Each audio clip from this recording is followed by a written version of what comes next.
अभी इन्वेस्ट करने के पहले सबसे इम्पॉर्टेंट 4 चीज़ें होती है जो आपको समझना है इन्वेस्टिंग के पहले। सबसे फर्स्ट मैंने क्या लिखा हुआ है, माइंडसेट। माइंडसेट यानी कि क्या, नॉर्मली हम लोग क्या सोचते हैं कि यार मेरे को स्टॉक खरीदना है बेचना है, यानी कि वो एक पीस ऑफ पेपर है, उस पर हम लोग ट्रेड कर रहे हैं। हम लोग एक बिजनेस में पैसा डाल रहे हैं, यानी कि हम लोग वो बिजनेस ओनर को पैसा दे रहे हैं। वैसे आपका माइंडसेट होना चाहिए। एंड बिजनेसेस में हमेशा ऊपर नीचे तो होते रहता है। उसका मतलब ये है क्या, अगर सपोज आप आपका खुद का बिजनेस स्टार्ट कर रहे हो, ठीक है, 1-2 साल अच्छे से चला and you are very sure कि आपका लॉन्ग टर्म पर्सपेक्टिव बहुत सही होने वाला है, बट स्टार्टिंग 1-2 साल अच्छा चला, उसके बाद 3rd ईयर इतना अच्छा नहीं चला, तो आप क्या बेच दोगे आपका बिजनेस या बंद कर दोगे क्या? नहीं ना, आपको पता रहेगा ना कि आप उसको टर्न अराउंड करके बेटर कर सकते हो। सिमिलरली कंपनीज में जब आप इन्वेस्ट कर रहे हो, सेम माइंडसेट क्यों नहीं हो सकता है? अगर आप आपके पैसा डाल रहे हो वो कंपनी में, तो आपको भरोसा होना चाहिए कि वो कंपनी का जो मैनेजमेंट है वो प्रॉब्लम से बाहर निकलेगा। For example Nestle India. Nestle India का क्या हुआ था, मैगी का केस हुआ था ना, क्या हो गया था, शेयर प्राइस सीधा नीचे गिरा दिया। बट अगर थोड़ा एनालिसिस करते आपको समझ में आता कि जो मैगी है ना, पूरा नेस्ले इंडिया का हार्डली कितना 20-25% सेल्स रहेगा उसका। एग्जैक्ट फिगर्स तो नहीं पता, बट ऐसा नहीं था कि 50% से ज़्यादा नेस्ले इंडिया का सेल्स मैगी के थ्रू आ रहा है, ऐसा था ही नहीं। एंड आपको समझना है कि नेस्ले जो है ब्रांड, वो बहुत बड़ा ग्लोबल ब्रांड है, कंपनी बहुत बड़ा है। नेस्ले इंडिया उसका पेरेंट कंपनी जो है नेस्ले एसए। तो आपको नहीं लगता है वो प्रॉब्लम से बाहर आता? 100% आता। तो ये 2 चीज़ से भी आप समझ सकते हो, क्योंकि हम लोग का जो मार्केट है वो बहुत सेंटिमेंट ड्रिवन है। कुछ भी थोड़ा ऊपर नीचे हो जाता है स्ट्रेट गिरा देते। जैसा इंडिया का क्रिकेट टीम है, अगर धोनी ने सेंचुरी मारा या कोई भी जो क्रिकेटर ने सेंचुरी मारा, उसका मूर्ति लगा देंगे ना, वो दूध सब करा देंगे। बट यही अगर ख़राब परफॉर्मेंस कर दिया तो जूते चप्पल सब फेंकेंगे। वैसे ही मार्केट्स भी चलता है, अगर थोड़ा भी नेगेटिव न्यूज़ आया ना, पूरा मार्केट गिरा देंगे वो पर्टिकुलर कंपनी का। बट अगर आपको थोड़ा अच्छे से वो, उसको हम लोग नॉइस बोलते हैं, सेंटिमेंट्स को नॉइस बोलते हैं, उससे दूर रहो। अगर आप बराबर से करते तो आप नेस्ले इंडिया में इन्वेस्ट करते वो टाइम पे जब मार्केट बहुत नीचे गया था। समझ में आ रहा है? माइंडसेट बहुत इंपॉर्टेंट है। Second is patience. जैसा मैंने बोला, जो भी हम इन्वेस्ट करते हैं लॉन्ग टर्म करते हैं। देखो सिंपल आइडिया है, अगर 1 साल में अमीर बन सकते होते तो सब लोग करते ना अभी तक। ऐसा हो रहा है क्या? अगर सच्ची 1 साल में अमीर बन सकते कोई भी, इतना सिंपल होता, तो अभी इतना गरीब लोग क्यों है, या इतने मिडिल क्लास लोग क्यों है? सब लोग, majority population lower class, middle class and upper में आते, रिच में तो बहुत कम आते ना। अगर इतना ही ईजी होता तो सब नहीं करते, ये फैक्ट मान लो। एंड लॉन्ग टर्म के पर्सपेक्टिव से सोचो, लॉन्ग टर्म मतलब 8 ईयर्स 10 ईयर्स, उतना टाइम दोगे ना तो ट्रस्ट मी हो जाएगा, अच्छे से हो जाएगा, बहुत पैसा बना सकते हो, मल्टीप्लाई कर सकते हो आपका पैसा। बट पेशेंस, अगेन जैसा मैंने क्या बोला था, सिंपल है, जो मैं भी कंसेप्ट बताऊंगा, एप्लीकेशन भी बताऊंगा, सिंपल है, बट उस पर पेशेंस रखना बहुत हार्ड है। ऐसे टाइम आएगा कि मार्केट्स में रिएक्शंस बहुत आएंगे। एक छोटा भी प्रॉब्लम हुआ ना, स्ट्रेट नीचे। मारुति सुजुकी का एम्प्लॉयज़ स्ट्राइक पे चले गए थे 2012-13 कुछ, मार्केट नीचे। बट अगर आप थोड़ा और इन्वेस्टिगेट करते, बराबर से समझते, मैनेजमेंट का बात सोचते, वो जो वो लोग बोल रहे हैं, तो आपको समझ में आता कि इतना प्रॉब्लम नहीं था जितना लोगों ने परसीव किया। समझ में आ रहा है? तो पेशेंस बहुत इंपॉर्टेंट है। आपको आइडिया भी नहीं है 10 ईयर्स में क्या लेवल का कंपाउंडिंग हो सकता है। जो मेरा 3rd पॉइंट है, पावर ऑफ कंपाउंडिंग। कंपाउंडिंग सबसे बड़ा, सबको पता है कि वर्ल्ड का 8-9th वंडर है कंपाउंडिंग, बट कोई वो यूज नहीं करता है। अरे कंपाउंडिंग तब काम करेगा जब वो 8 ईयर्स 9 ईयर्स 10 ईयर्स का होराइजन होगा, तब काम करेगा ना। 1 या 2 साल में पावर ऑफ कंपाउंडिंग काम कर लिया होता तो सभी पैसे वाले होते। समझ में आ रहा है? तो अभी हम लोग है ना, एक सिंपल सा मैंने चार्ट बनाया। हम लोग के हिसाब से अगर हम लोग स्टॉक्स में डालते 10 लाख, रियल एस्टेट में डालते, गोल्ड में डालते, एफडी में डालते। एफडी का रिटर्न 6% है, गोल्ड का हम लोग ने कितना देखा था, लगभग 10%, रियल एस्टेट का 8%, अर्निंग्स यील्ड 6%, वो रेंटल का 6% और 2% अज्यूम कर लेते, जो मुझे वो भी नहीं लगता होएगा, बट अज्यूम करते कि रखते। स्टॉक्स का 20%। अभी लोग बोलेंगे 20% तो इतना ज़्यादा हो गया, ऐसा नहीं है। आराम से पॉसिबल है अगर आप हाई क्वालिटी कंपनीज में इन्वेस्ट करके लॉन्ग टर्म के लिए रखे हुए। लॉन्ग टर्म मतलब मिनिमम 5 years के लिए। वही मैं सिखाने वाला हूँ कैसे करना है करके। अगर ये 20 की जगह 18 भी रहेगा तभी भी आप बहुत मैसिव वेल्थ बना सकते हो compare to these 3 asset classes. ठीक है, तो एफडी से चालू करते हैं। अगर मैंने एफडी में 10 लाख डाला रहता, 5 साल में कितना कमाता मैं? 1.33 टाइम्स कमाता एफडी पे, यानी कि कितना हो गया? Around 13.3 lakhs। 10 years अगर एफडी पे डालता तो मैं 1.8 टाइम्स कमाता। 1.8 टाइम्स कितना हो गया? 18 lakhs। 15 साल के लिए डालता तो 2.4 टाइम्स, तो कितना हो गया? 24 lakhs।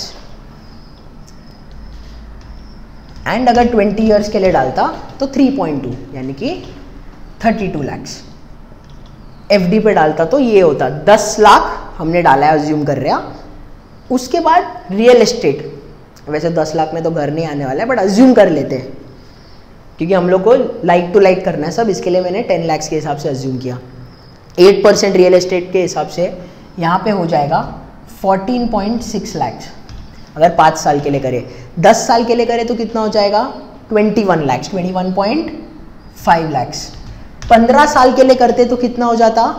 31.5, 3 Guna, 31.5 lakhs। एंड अगर 20 साल के लिए करते तो कितना होता? 46.5 lakhs, 46.5 lakhs। मैंने किया क्या? कंपाउंड किया है। फॉर एग्जाम्पल ये 14.6 कैसे आया? कितना परसेंट मिल रहा है? 8% रिटर्न्स मिल रहा है, बट वो कंपाउंड हो रहा है, तो कंपाउंडिंग हमेशा 1 रुपये पे होता है। तो 1 + 8% रेस टू कंपाउंडिंग कितना? 5 साल रेस टू 5 × 10 lakhs, तो आ जाएगा आपको 14.6 lakhs। अच्छा, इसके बाद गोल्ड। गोल्ड 10% दे रहा है, तो 5 years अगर आप गोल्ड पे इन्वेस्ट करते 10 लाख डाल के तो आपका कितना हो जाएगा? 16 lakhs। 10 years करते तो कितना होता? 26 lakhs। तो वैसे आगे का अगर करने जाऊँ तो ये हो जाएगा 1.8 lakhs और हो जाएगा 67.5 lakhs। अगर आप देखोगे आउट ऑफ दी 3 गोल्ड सबसे ज़्यादा दे रहा है। 20 years के बाद कितना आ रहा है? 67 lakhs आ रहा है। 10 लाख आपने डाला, 20 years बाद सीधा 6 टाइम्स बढ़ गया है, 6.75 टाइम्स। अभी आते स्टॉक्स के ऊपर। स्टॉक्स पे ये हो जाएगा 25 lakhs, 60 lakhs, 0.5 और हो जाए। अगर आप देखोगे स्टॉक्स में 10 लाख डाल के 20 साल बाद कितना हो रहा है? 3.8 crores। एंड ट्रस्ट में ये पॉसिबल है। समझ में आ रहा है? पॉसिबल है। हाँ, पॉसिबल कब है? जब आप 20 years इन्वेस्टेड रहोगे, अपने हिसाब से बीच में निकाल दिया, बीच में डाल दिया। मार्केट को टाइम करने मत जाओ, वो मैं ऑब्वियसली आगे सिखाऊंगा आपको। बाकी के कंपैरिजन कोई क्लोज भी आ रहा है क्या इसके? यहाँ पे कोई क्लोज भी आ रहा है? 20 साल में किसी का 1 CR भी टच हो रहा है क्या? यहाँ पे हो रहा है ना? क्यों हो रहा है? Power of compounding. समझा? बहुत लोगों को, वापस मैं ये बोल रहा हूँ, बहुत लोगों को लगता है ये कमाने के लिए ना बहुत ज़्यादा रिस्क लेना पड़ेगा। ऐसा नहीं होता है, ठीक है?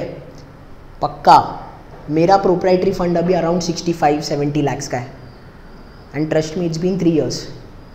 ऑब्वियसली थोड़ा स्टार्टिंग में अपफ्रंट भी डाला रहेगा मैंने ज़्यादा, बट हैविंग सेड दैट ये पॉसिबल है ना? समझ में आ रहा है? पक्का।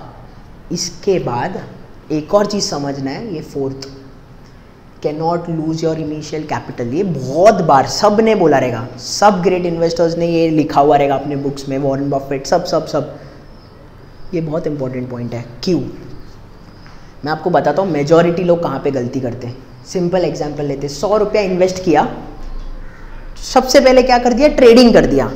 थोड़ा मार्केट नीचे गया, टेंशन में आ गए, या तो बिना सोचे समझे इन्वेस्ट कर दिया। दोस्त ने बोला, रिलेटिव ने बोला, कोई रिलेटिव फाइनेंस का बंदा रहेगा, उसने बोल दिया अरे इधर डालो पूरा हो जाएगा, पूरा का पूरा पैसा डाल दिया वो वाले स्टॉक में।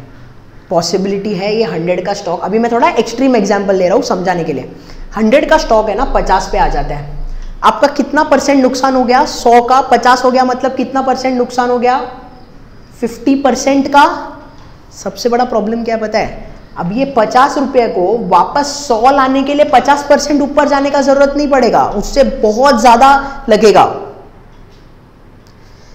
100 का 50 पे जाएगा तो 50% फॉल है, बट 50 से 100 जाने के लिए 100% कमाना पड़ेगा आपको, डबल।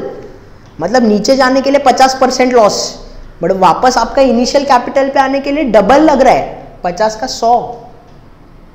समझ में आ रहा है? और उस चक्कर में लोग क्या करते हैं पता है, अपना इनिशियल कैपिटल अज्यूम कर लो ये 10 लाख है, 10 लाख का 8 लाख हो गया, कुछ तो गड़बड़ कर दिया। अभी लोगों का मन में क्या रहेगा, अरे यार उससे अच्छा तो एफडी था, मेरा पैसा ही नहीं जाता, यार चल अभी यार 8 लाख हो गया, मैं अभी रिस्क ले लेता हूं, मेरा 10 लाख तो आ जाए। तो वो रिस्क के चक्कर पे क्या हो जाता है, ज्यादा रिस्क लेना है उनको, कहीं भी कुछ भी रिस्की स्टॉक में डाल देंगे, और इनमें सट्टा ही हो गया ना। वो 8 लाख का सोचेंगे यार 10 लाख हो, और उस चक्कर में 8 लाख का और नीचे आ जाएगा, फिर क्या बोलेंगे, नहीं यार स्टॉक मार्केट तो मेरे लिए है ही नहीं, मेरे को नहीं समझता, छोड़ दे। एंड उस चक्कर में जनरेशन ऑफ वेल्थ है ना, क्रिएशन जो है वो डिस्ट्रॉय हो रहा है। समझ में आ रहा है आपको? तो ये बहुत इंपॉर्टेंट है, can not lose your initial capital. And इस रीजन के लिए क्या करना पड़ेगा, अच्छे से हम लोग को एनालाइज करके डालना पड़ेगा कंपनीज में, हाई क्वालिटी कंपनीज में डालना पड़ेगा। एक बार बहुत मैसिव वेल्थ आ गया है, 1 CR 2 CR हो गया है, उसके बाद रिस्क थोड़ा ले सकते हो, बट उसके पहले क्यों, कोई ज़रूरत ही नहीं है रिस्क लेने का। विदाउट रिस्क आप कमा सकते हो, अच्छे से नॉलेज रहेगा तो बेसिकली ये पूरा सीरीज का आउटकम क्या है, क्यों कर रहा हूँ मैं, सो दैट बहुत सारे लोग इन्वेस्ट कैसे करना है स्टॉक मार्केट में बेसिक तरीके से तो समझे, एंड अगर वो बराबर से देखेगा और इम्प्लीमेंट करेगा बहुत अच्छा रिटर्न्स कमा सकता है। चलो इफ नॉट 20%, 16-18% पॉसिबल है। एंड जो नॉन फाइनेंस बैकग्राउंड से आता है एंड जो फुल टाइम नहीं दे सकता इस चीज़ पे, एटलीस्ट ये वीडियो सीरीज के बाद उसको ये समझ में आएगा कि कौन सा म्यूचुअल फंड उसके लिए बेटर है, कौन सा पोर्टफोलियो मैनेजर उसको बराबर रिटर्न्स देगा, वो बराबर आइडेंटिफाई कर पाएंगे। समझ में आ रहा है? तो इसके बाद हम लोग निफ्टी 50 के बारे में देखेंगे, और देखेंगे Nifty 50 over the period of time कैसे परफॉर्म किया है। हम लोग का वे जो हम लोग करेंगे वो निफ्टी को क्यों बीट करेगा। ठीक है?